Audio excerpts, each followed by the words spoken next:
સદગુરુદેવ કી,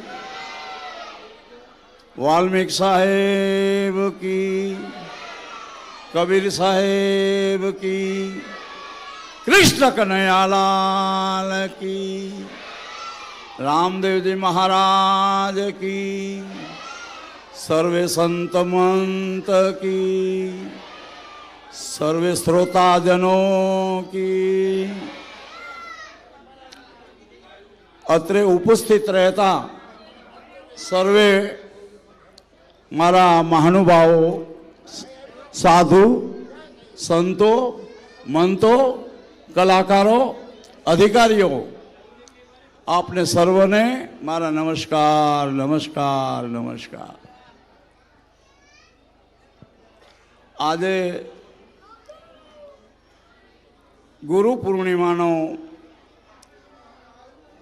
પર્વ હોય, જો કે ગુરુ પૂર્ણિમા 7મા મહિનામાં આવે, પણ એ સમયે વરસાદ આપણને નડે છે. કારણ કે આટલા બધા માણસોનું જમવાનું આપણે કરીએ અને વરસાદ આવે તો આપણું જમવાનું બગડે. એટલે બાપુની તારીખ 12/1/51 છે. 12/1/51 છે. તો 1 તારીખ અમે નક્કી કરી, ભાઈ શાંતિ જાળવો બહેનો.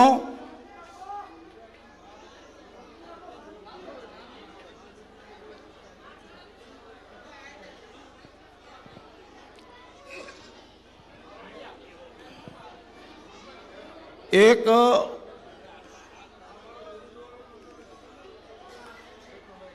બેસો બેસો બેસો બધા ભાઈ બેસો, શાંતિથી બેસી જાઓ. તમે શાંતિથી બેસી જશો એટલે તમારો ઘોંઘાટ મટી જશે. પણ શાંતિથી આપણે બેસવું જ નથી, એમનું શું? શાંતિથી બેસો તો શાંતિ મળશે, અને શાંતિથી ન બેસીએ ને તો શાંતિ મળે જ નહીં કોઈ દિવસ. અત્રે તમને એટલા જ માટે બોલાવ્યા છે અને આ અવસરનો લાભ લેવા માટે, અવસરનો લાભ લેવા માટે. અહીંયા જો સાધુ સંતો મહંતો સારા સારા માણસો અહીંયા બેઠા છે, એના દર્શનથી પણ આપણા દુઃખ મટી જાય. જો એના દર્શન આપણે બરાબર ભાવ અને પ્રેમથી કરીએ ને તો આપણા દુઃખ દરિદ્ર મટી જાય. તો આ તમને મોંઘામાં મોંઘો મનુષ્ય દેહ મળ્યો છે, અને એને આપણે જો સાર્થક કરી જાણીએ તો આપણા આત્માને અમરતા પદ મળે. આત્માને અમરતા પદ મળે. તો જો આ તમે બધા સદગુરુના ચરણમાં, આપણે બધા સદગુરુના ચરણમાં જ છીએ ને, તો એ ચરણનું રજ પણ આપણે થવામાં આપણને કોઈ જાતની શંકા ન હોવી જોઈએ. કારણ કે રજ માત્ર મેં ગુલામ હું, સંતો એમ કે રજ માત્ર મેં ગુલામ હું. આપણે તો અહીંયા પરમાત્માના એક સેવક તરીકે, દાસ તરીકે અહીંયા આપણે બિરાજમાન થયા છીએ. આખી જિંદગી આપણે ઓલા બળદિયાની જેમ મહેનત કરી અને આપણે કમાય છીએ, અને ઈશ્વર તરફ કે પરમાત્મા તરફ આપણે જરાય નજર નાખતા નથી. આપણી દ્રષ્ટિ હંમેશા પરમાત્મા સાથે હોવી જોઈએ. કીધું છે સંતોએ, સંગત કરે સાધકી અગમ બતાવે બાત, સંગત કરે ગધે કી ફિર કે મારે લાત. તો આપણે સંતોના શબ્દની અંદર રહેવું છે, અને શબ્દોની અંદર જો આપણે રહેશું તો આપણું કલ્યાણ થશે. અને એ શબ્દ તમારામાં છે, મારામાં છે, બધામાં છે. તો એ શબ્દનું નિધ્યાસન કરી અને જો એને આપણે પામીએ તો આપણું કલ્યાણ થાય. એક ગામમાં એક બાળક હતું. બાળક, એક ગામની અંદર એક બાળક હતો. એ બાળક જેવો જન્મ્યો ને ત્યારથી આમ જ કરે. તો એના મા બાપને એવું થયું કે આ મારો બાળક છે, ગૂંગો થશે કે શું? મોટો થયો,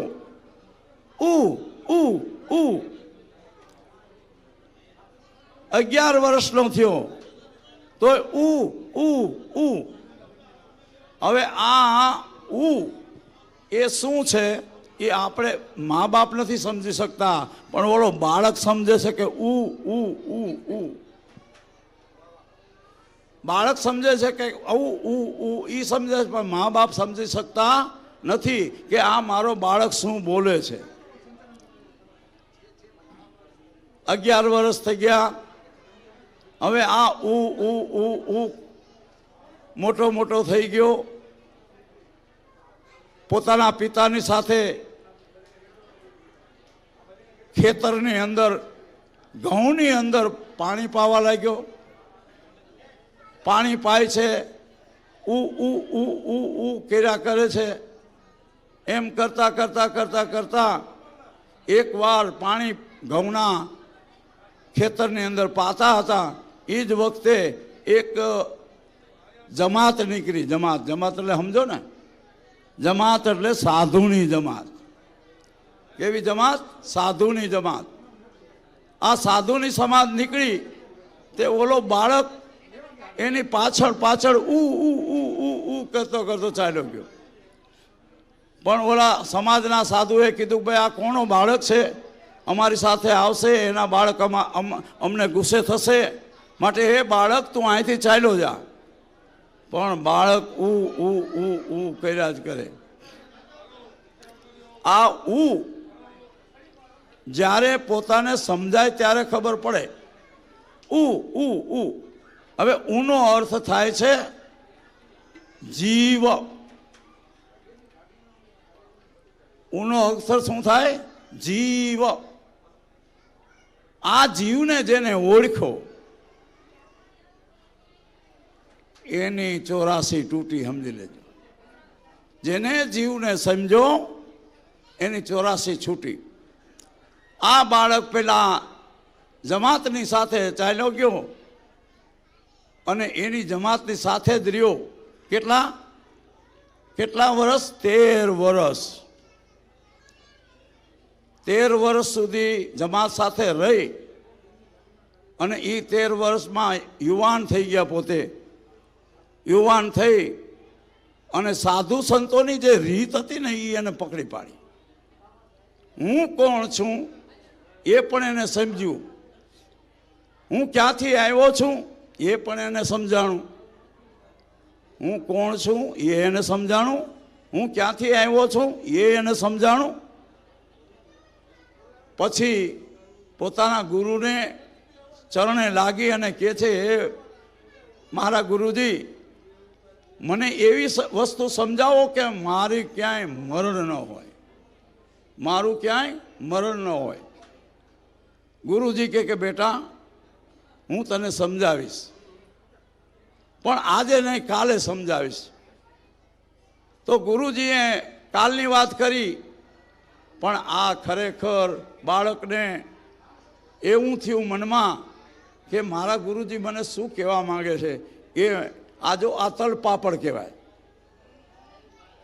કે મને મારા ગુરુજી શું કહેવા માંગે છે અને મને ક્યાં લઈ જવા માંગે છે. એટલે એને નીંદર ના આવી. નીંદર ના આવી. સવાર થયું, પ્રભાત થયું અને બાળક ગુરુજીના ચરણોમાં નમી ગયા. હે મહારાજ, આપ મને કહેવાના હતા તે કહ્યું. હે ભાઈ, તું જેને કહેશ ને એ ઉજાગરની વાત છે. ઉજાગર એટલે ઉજાગર. તો ઉજાગર કોણ? જીવ.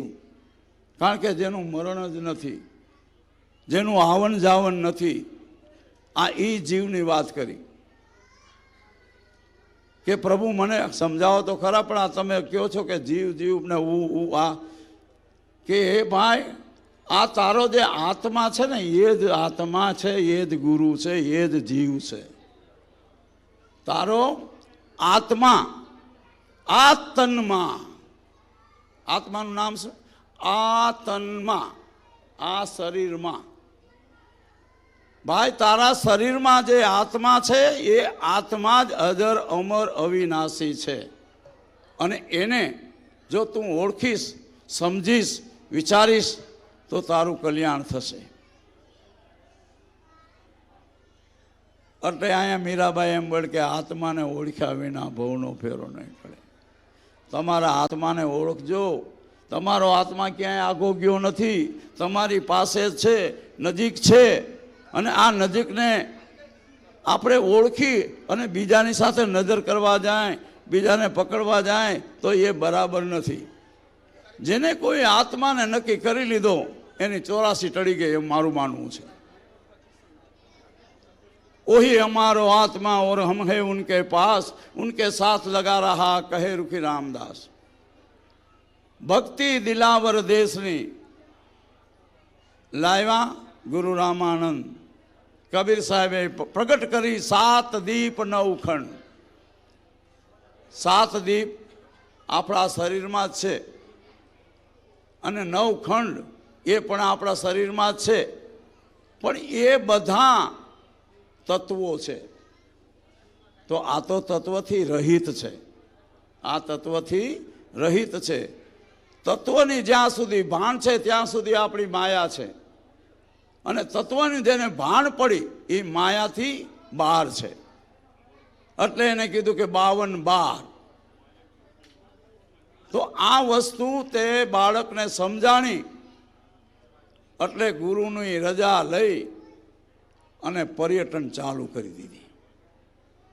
પર્યટન એવી ચાલુ કરી કે પોતાને ભગવો રંગ કરી નાખ્યો. હું તો બન્યો સાધુ, હું તો બન્યો સાધુ. કારણ કે જે માણસ સાધે તે સાધુ, જેને સાધુ હોય ને એ સાધુ કહેવાય. તો આમને સાધી અને પોતાના ભારત દેશની અંદર ફરી ફરી ફરી ફરી એક જ્ઞાતિ એવી છે કે જેને હંમેશા બહાર જ રાખે છે લોકો. એ કોણ હશે ખબર છે? એક જ્ઞાતિ એવી છે કે જેને લોકો બહાર જ રાખે છે, ગામની બહાર. તો એ કોણ? એ કોણ?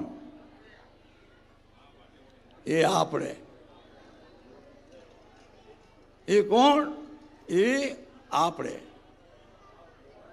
હવે આ શરીરને જોવો ત્યાં સુધી તમારા ચામડા છે, સમજી લેજો. શરીરને આપણે સમજી ત્યાં સુધી આપણા ચામડા છે. નામ અને રૂપ અને ગુણ આ ત્રણેય વસ્તુને સમજ્યા પછી ચોથું પદ હે નિર્વાણ. આ ચોથા પદને આપણે આત્માને ઓળખવો ખાસ જરૂરી છે, વારંવાર કહું છું. તો એ જ આત્માને ઓળખનાર એવા કોણ હતા? રૂખી રામદાસ. આ ભક્તિનો જો ફેલાવો કર્યો હોય, 1800ની વાત છે હો. તો અમારા દાદાશ્રી રૂખી રામદાસ એ વખતે એમ કીધું કે અમે આપણે બધા વાલ્મીકી છીએ. ત્યારે કોઈએ માન્યું નહોતું હો ભાઈ. આ બાપુએ ગપગોટો શું મૂકી દીધો કાંઈ ખબર નથી પડતી. ત્યારે કોઈ માનતા નહોતા, પણ બાપુએ સંશોધન કર્યું. જે સંશોધન કરે ને એને ખબર માલુમ ચોક્કસ પડવાની છે, જે સંશોધન કરે તેને. તો એ સંશોધનમાં એમને એ જ આવ્યું કે વાલ્મીક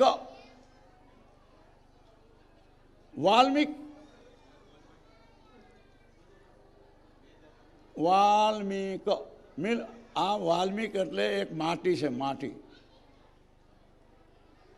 વાલ્મીકને સંસ્કૃતમાં માટી કહે છે. તો આ શરીર માટીનું છે કે નહીં? તો આપણે એમાં છીએ કે નહીં? આ શરીર માટીનું છે અને માટીમાં જ ભળે છે. તમે સમજતા હો તો એ માટીમાં જ ભળે છે. તો આ માટીનું જે શરીર છે એને આપણે અમર બનાવવાનું છે. બોલો, કોઈ બનાવે? કોઈ નહીં માને. પણ સંતો કહે છે કે ભાઈ આને માટીને અમર બનાવી શકાય. આ આત્મા, આ જીવ જ્યારથી હાયલો આવે ને, યુગે યુગ મનુષ્યમાં હાયલો આવે એટલે એમ માનજો કે મને મુક્તિ મળી ગઈ, મને મુક્તિ મળી ગઈ. કારણ કે જો શરીર વગર કોઈ દિવસ તમે કોઈને નક્કી નહીં કરી શકો. આદિ અનાદિથી જળ અને ચેતનને સંબંધ છે, એમાં તમે હું કાંઈ નહીં ના પાડી શકીએ. કારણ કે આદિ અનાદિથી આ શરીરને આપણે સંબંધ છે. તો એને સમજવા માટે બેયનો સહારો લેવો પડે. જો આજે હું અહીંયા બેઠો, ત્યાં તમે બેઠા, તો એકબીજાના રૂપ આપણે જોઈએ છીએ અને આનંદ કરીએ છીએ. પણ આ રૂપ ન હોય તો કંઈ કહેવાય એવું નથી ભાઈ. રૂપ ન હોય તો પણ રૂપથી જ ઓળખાય અને રૂપથી જ નામ પડે. બાળક જન્મો હોય તો એમને આપણે નથી કહી દેતા કે આ દીકરો છે કે દીકરો, પણ એના રૂપથી આપણે કહી દઈએ કે આ દીકરો છે કે દીકરી છે. રૂપ જોયા પછી નક્કી થાય. તો આ રૂપને આપણે જોઈ એટલે રૂપ એટલે પોતાનું સ્વસ્વરૂપ. રૂપ એટલે પોતાનું સ્વસ્વરૂપ. આ સ્વસ્વરૂપને નક્કી કરવા માટે સંતોએ મથામણ કરી. તો હું એમ ન કહું કે હું આ જ કરી શકું એમ. આ ભક્તિ મારા બાપની છે એમ ન કહેવાય. ભક્તિ કોઈ પણ કરી શકે. તમે કરી શકો, હું કરી શકું, બીજા કરી શકે. જે કરે એનાથી થઈ શકે આ ભક્તિ. એટલે અહીંયા દાદાએ એક ટેકો આપ્યો આપણને કે જાનો કોઈ શાન પીછાનો સોય સંતન કી બલિહારી, आप से आप तागित कर लो कहे रुखी रामदास पुकारी. अरे भाई, आ कोई दड़ी पड़ी मैदान में सब कोई खेलन को जाए, कायर ना काम हो या सूरा हो ते ले जाए. तो એમને પોતાના માથે નથી રાખ્યું. ભાઈ આ તો જે કોઈ કરે એના બાપની ભક્તિ છે. અને ભક્તિ ફક્ત આપણે એમ કે ના વૃદ્ધ અવસ્થામાં થાય, ના વૃદ્ધ અવસ્થામાં નહીં. નાનો દીકરો હોય ને, નાનો છોકરો હોય તો એ પણ ભક્તિ કરી શકે. દાખલા છે પ્રહલાદ 5 વર્ષનો જ હતો તોય એને ભક્તિ નારાયણ મળી ગયા. પણ કરવું જરૂરી છે. જો નહીં કરીએ તો મેળ નહીં ખાય. કરીશું તો જોવાશે, નહીં કરો તો નહીં જોવાય. માટે ચાલવું તો પડશે તમને જોવા માટે. એ જ અજર અમર આત્માને નક્કી કરવા માટે તમારે અનુભવ જ્ઞાન તો કરવું જ પડશે. પ્રગટ આ ઘટડામાં મારો વાલો રમે છે અને હું જોઉં છું કે આમાં મારા બધા વાલામાં મારો વાલો છે. માટે આપણે કોઈને સારો નરતો કહેતા નથી. જે સમજાય એની વાત છે હો ભાઈ. નહીં તો કોઈ કે આ આવો છે, આ આવો છે. પણ જે સમજ્યા છે એ આત્માને જોવે છે, શરીરને જોતા નથી. એ આત્માને જ નક્કી કરે છે. માટે એ જ રૂખી રામદાસ બાપુ આજે એનો જ પણ પ્રાગટ્ય દિવસ છે. આપણી વચ્ચે એક ધર્મ આપણને સોંપ્યો છે અને એ ધર્મ આપણે ચલાવીએ છીએ અને એ ધર્મને આધારે આપણે અહીંયા બધા બેઠા છીએ. જો ધર્મ ન હોત તો આપણે અહીંયા બેઠા ન હોત. પણ નહીં, ધર્મ છે અને ધર્મ સ્વીકારવો એ પણ આપણી ફરજ છે. પણ પોતાનો ધર્મ હો, બીજો ધર્મ નહીં. તો પોતાનો ધર્મ કે પોતાના પુણ્ય વિના પાર નહીં. સતી તારો ધર્મ સંભાળ. જો અહીંયા તોરા રાણી એ એમ કહે છે જેસર જાડેજો પણ એમ કે સતી તારો ધર્મ સંભાળ, પોતાના પુણ્ય વિના પાર નહીં. માટે પોતાના સ્વ સ્વરૂપને જાણી સમજી અને એની સાથે જોડાઈ રહેવું, ત્યાં આપણી અમરતા, અજરતા, અખંડતા પડી છે. ત્યાં અજર અમર અવિનાશી પોતે જ છે, એના સિવાય બીજો કોઈ નથી. એટલે અહીંયા જો જીવણ સાહેબે પણ એમ કીધું કે ઝીણો ઝીણો ઝબકે, બધાની અંદર ઝીણો ઝીણો ઝબકે છે. તો અહીંયા રવિરામે એમ કીધું કે દિલ દરિયામાં અખંડ એક દીવો, દેખ્યા વિના મન ડોલે. દિલ દરિયામાં જો, હવે દીવો એટલે આત્મા, દીવો એટલે આત્મા, કારણ કે દીવાનો પ્રકાશ છે, દીવાનો પ્રકાશ છે, તો આત્માનો પ્રકાશ ન હોય. માટે આત્મા જ એ જ આપણો સિદ્ધ ધર્મ છે. એને સમજી વિચારી એની સાથે જે કોઈ જીવન જીવ્યા છે એનું કલ્યાણ થયું છે. તો એ જ રૂખી રામદાસનો પ્રાગટ્ય દિવસ આજે સૌ તમે ભેગા થયા છો અને આજે આપણે બધા એના જ નામનો પ્રસાદ લેવાના છીએ. આપ સૌ પધાર્યા, ખૂબ ખૂબ આપનો આભાર અને પ્રેમ અને ભાવથી જમજો અને અમને આશીર્વાદ દેજો. અને આ અમારા કરતા ભાઈઓ છે ને, અમારા કરતા ભાઈઓ, એને પણ આશીર્વાદ એવો આપજો કે એ પણ યુગો યુગ અમર રહે. તો આ કરનારું કોણ? તમે જ, બીજા કોઈ નથી. આ કરનાર તમે જ છો, બીજા કોઈ નથી. કોઈ બીજા કરી શકે એમ નથી, પણ તમે કરી શકો એમ છો. 5 માણસ ભેગા થાય ને એ બધું કરી શકે. તો આજે અતિ આનંદનો દિવસ છે અને એ આનંદમાં આપ સૌ આવ્યા, આપનો ખૂબ ખૂબ આભાર. અહીંયા સંતો મંતો આવ્યા અને સંતો મંતોને હું ખૂબ મારા હાર્દિકથી પ્રણામ કરું છું. અને જેવી મારા ઉપર દયા દ્રષ્ટિ રાખી છે એવી કાયમ માટે રાખજો.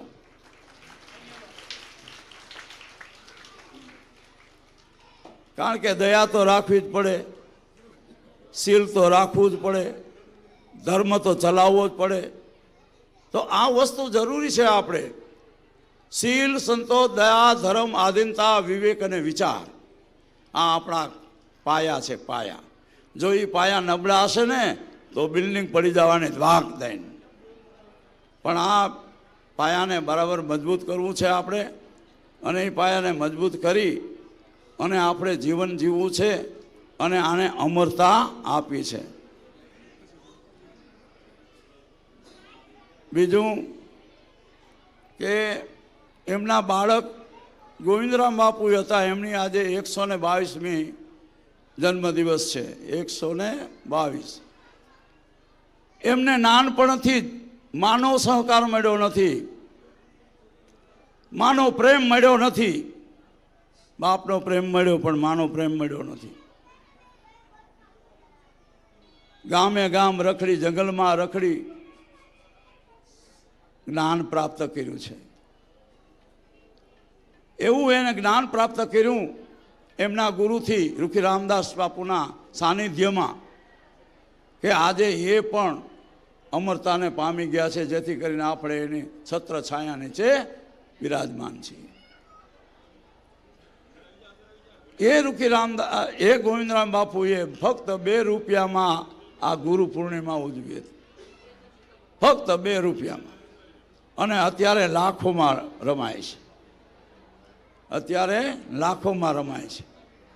આ છે તમારી દ્રઢતા, આ છે તમારો વિશ્વાસ, ગુરુ પ્રત્યેનો ભાવ, એ અહીંયા પ્રગટ બતાવે છે. એના છોરું અમે છીએ કે જેથી કરીને તમે લોકોએ અમને સાચવા છે.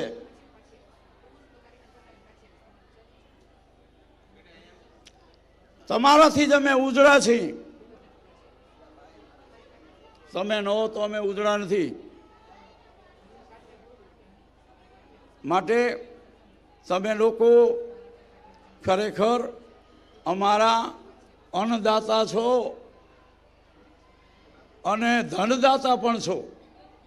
અન્નદાતા અને ધનદાતા.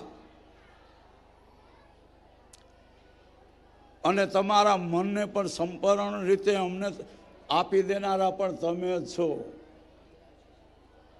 તમારું મન આપવું એટલે બહુ વિકટની વાત છે ભાઈ.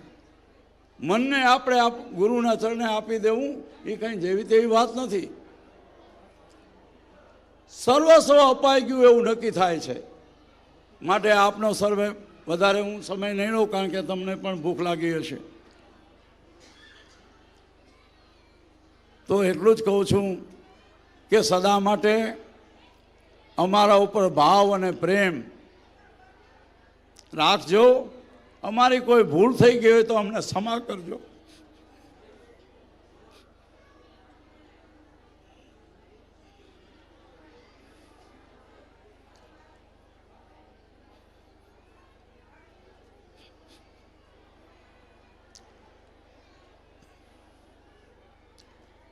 ભક્તિ કરવી અને રાખ થઈને રહેવું.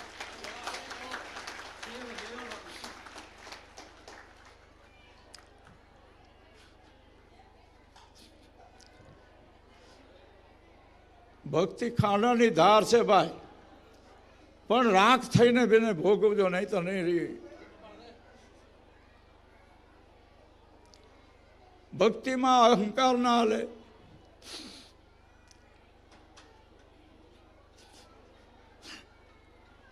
હું પણ ન હાલે. કામ ક્રોધ ન હાલે. માયાનો સંબંધ ન હાલે. જ્યારે આવવા બનીએ ત્યારે ભક્તિ થઈ શકે. આપણે તો તરત લાડવો ખાઈ લેવો.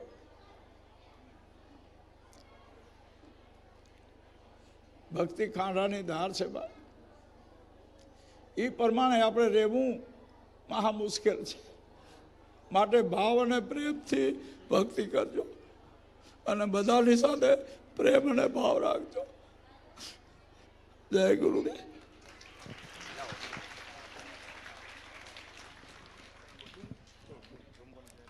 હવે લુખી રામદાસ આશ્રમના ગાદીપતિ પરમ પૂજ્ય શ્રી ચિમનાજી બાપુ સમાજની વચ્ચે જો ભાવુક થયા અને એમના અંતર્ભાવથી જે એમના એક આંસુ નીકળ્યા, પરમ કૃપાળુ પરમાત્મા અને ગુરુદેવ મહારાજ એમને જે આપણે બધાને આશીર્વચન મળ્યા, તો આપણે પણ બધાએ આશીર્વચનો સ્વીકાર કરીને એનું ઋણ આપણે ચૂકવવું જોઈએ. હવે